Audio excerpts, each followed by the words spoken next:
Hello, my name is Sophie, and this is the introduction for our interview for digital media. In the following interview, my friend Charlotte will speak with Bella, who is from Australia, and they will discuss the differences between studying and living in Madrid compared to Sydney, Australia. This will include lifestyle, cultural aspects, and the academic experience in both cities. So with that, let's move straight into Charlotte's interview with Bella. Hi everyone, this is Bella. She's my Australian roommate. Can you introduce yourself? Hey guys, I'm Bella. I'm Charlie's roommate, so we live next door to each other.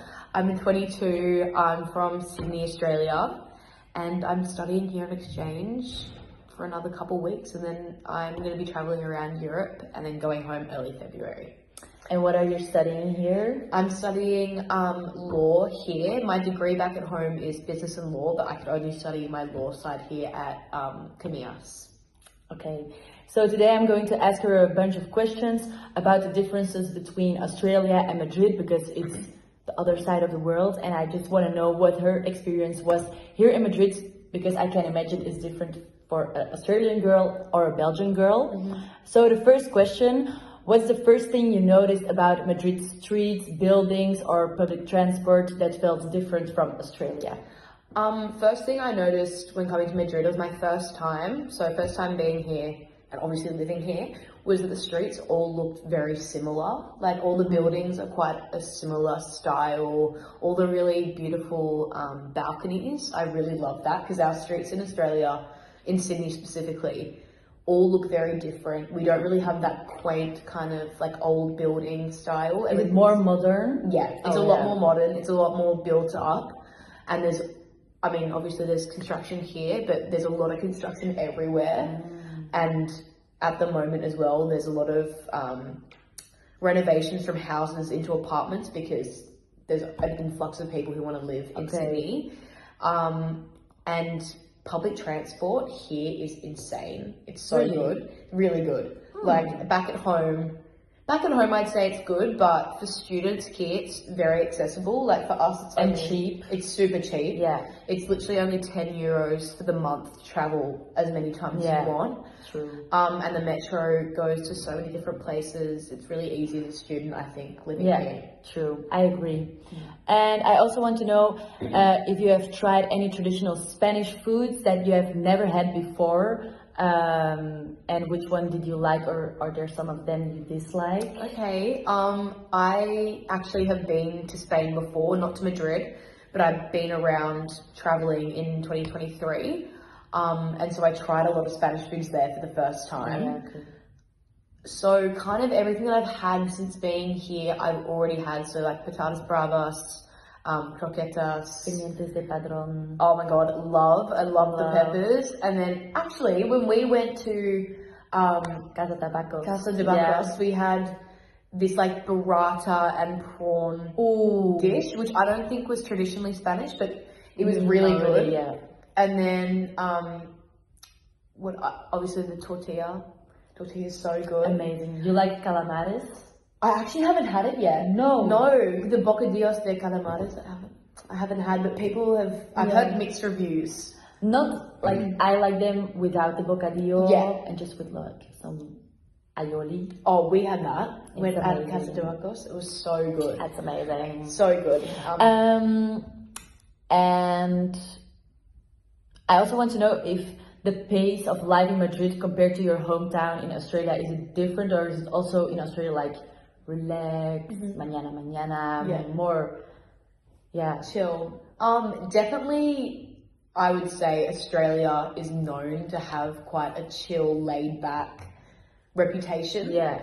But in Sydney, it's obviously a big city, so if you go more into the CBD, which is like the main working area, there's lots of offices, lots of corporate work going on there. That's definitely a lot more fast paced. I kind of live 20 minutes out from the city, closer to the beach. So I was saying to Charlie earlier that during summer, like I will go to the beach every day And also our weather year round is pretty good, so Yeah, you'll I catch can me at the imagine. beach. Yeah. But I've heard in Australia they like wake up at 6 and then they go surfing and they like the days way earlier. Yeah. Then maybe in Madrid everything starts later. That's so true. Is it true? Yeah. Australia is very known for having morning Yeah. life. We're morning people. We don't really have much nightlife compared to here. No, yeah. I have found since being in Madrid that people walk on the streets very slowly. Yeah. Everyone's a bit more chill, laid back. Like even right now. Not in a rush. No, not in a rush at No. all. And for the whole time being here, which Yeah. is, you know, not necessarily being a holiday the whole time you've been here, but it's been very chill. People are, you know, having a drink at 2 p.m. just because why not? Why not? Why not? So I love that. Yeah.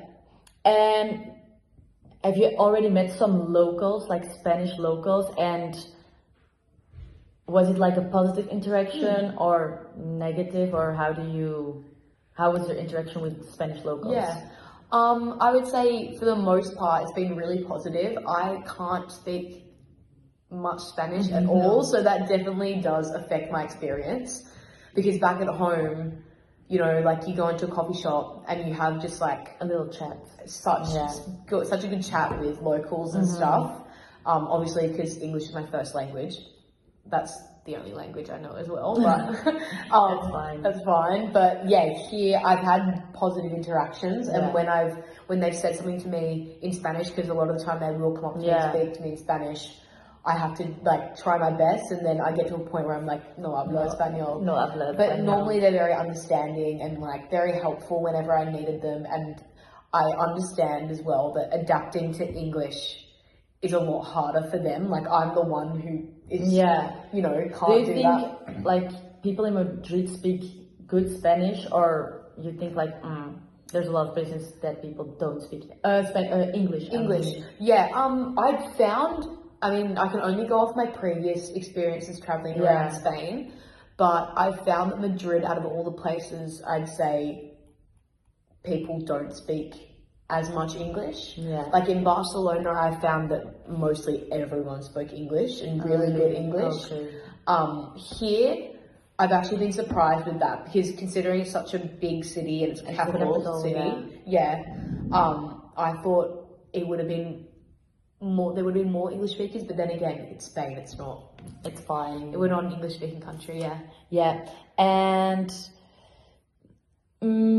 are there Australian foods or like products in shops, like maybe beauty products, or I don't know, like some specific things you miss here? Yeah, like you can't buy it here.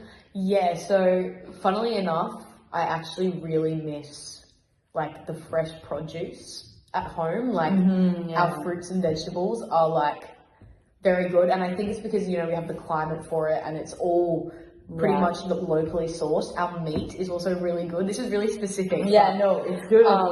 It's super good, and like I've found, you know, seafood as well at home is super good. Yeah.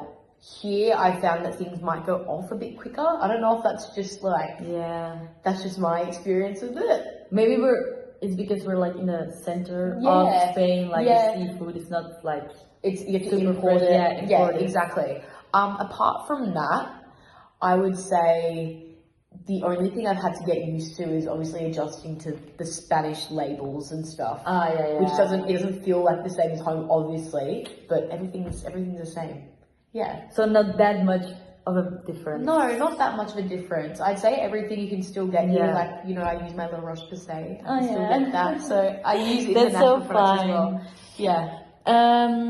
And what aspect of the Australian life, like customs, weather, or routines, do you miss the most that you can't do here? Yeah. I would say, obviously, because I'm on exchange, I've lost a lot of routine, which I would have at home. Same. Yeah.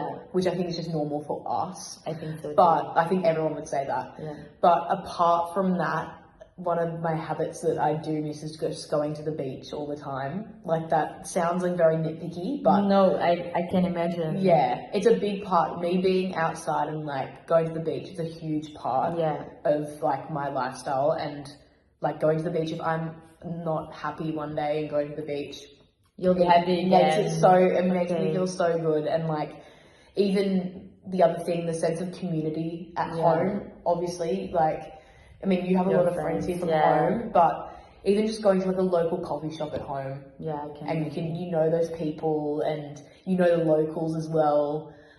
It's just different. It's different. But I think it's for every country like that. Yeah, of course. Yeah. Exactly. So that's why I'm like, this is also part of the experience as well. So navigating life kind of in a new country, a foreign country as well, where I know no one.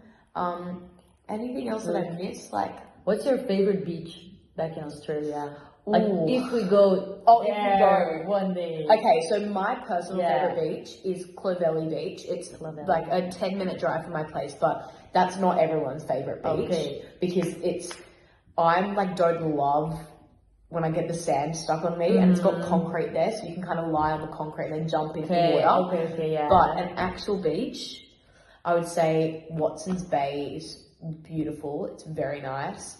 Everyone loves Bondi Beach because it's a classic. But yeah, there's so many. I'm going to remember it. Yeah, you have to remember. When I go there. You're gonna have to come. And how has living in Madrid changed the way you see your own culture back home? Like, did you see some things here like, oh, I would never think about it when I didn't go to Madrid? Yeah. I don't know, because I've noticed since being here that small talk is a big thing. Like, I feel like when I see people interacting in, you know, shops, supermarkets, restaurants, I'm always like, did they know each other previously? But it's just like everyone's quite friendly, I'd say. One thing that's different at home, I'm trying to think. I would just say like the way of life. Just it is very laid back here in terms of, you know, the shops don't open till 10 a.m. At home, coffee shops open 5:30, 6 a.m. Yeah. Oh, really? It's super early. Like, and the busiest time will be like 6:30 a.m. Oh my God. You know, like want to get their coffees before work. So everything's really early. But yeah, I'd say also not as many people walking around. No, we drive a lot. Yeah. Everyone drives, and if they don't drive, they get public transport. Here, obviously they do, but there's a lot of people walking on the streets. Yeah. Super busy. I can imagine. And is there a part of Madrid or like a personal routine you've developed here that you think you'll try to keep once you return back to Australia, or not really? I would say since being here, I've been trying to look for really cute coffee shops. Yeah. Really nice, like new places, like coffee shops and restaurants and, you know, like different kinds of shops. I think when I go home, obviously having lived in Sydney my whole life up until being here, I was just so used to going to the same places. And maybe try some new things. Yeah, exactly. Like, I mean, I'm sure it'd probably be the same for you in Belgium. Like, just of course. Going to the same places that you know, because it's in your routine. Yeah. But obviously, still supporting my favorite, but going out and like finding out of your comfort zone, maybe. Yeah, exactly. And have you experienced any local festivals or like holidays or traditions in Spain that surprised, or like? That was different. Was different. I never went, but the sheep running on the road. I don't know what exactly the tradition was. I don't know. But I remember seeing that and being like, oh my goodness. Yeah. And then remember when we were going to watch the sunset? Yeah. And then Table de Bod. Yeah, Table de Bod. And we saw like the parade coming down the road. Oh yeah. Do you remember that? On Gran Via. I know that. It was, I don't know. Is Christmas as well as big in Australia as here? Because there's a lot of Christmas markets, the lights. Yeah. On every corner of the street there are Christmas trees or something. Crazy. It's also back in Australia. No, not at all. Like, obviously if you go to your big like shopping centres, they'll have, you know, the decorations up or whatever. And like maybe you'll see a few flags here and there. There'll be like some markets, but here it's insane. Like the way they put up the lights like a month before or like put the lights on like almost 2 months before Christmas, and then all the different markets, all the decorations. It's beautiful. I think a lot of it though is to do with the fact that it's winter here as well, so it's like cozy, Cold nice. and cozy, like real Christmas vibes. Yeah, exactly. But at home, it's literally like 30 degrees every day, so it's not cozy. Yeah, okay, I can imagine. It's a different vibe. Okay, thank you so much for answering my questions. Thank you for having me. And this was our interview. So that already brings us to the end of the interview. Thank you very much, Bella, for sharing your experience. And of course, thank you, Charlotte, for conducting the conversation. We hope this comparison between Madrid and Sydney provides useful insights for people who are curious. So that's it. Thank you very much for listening.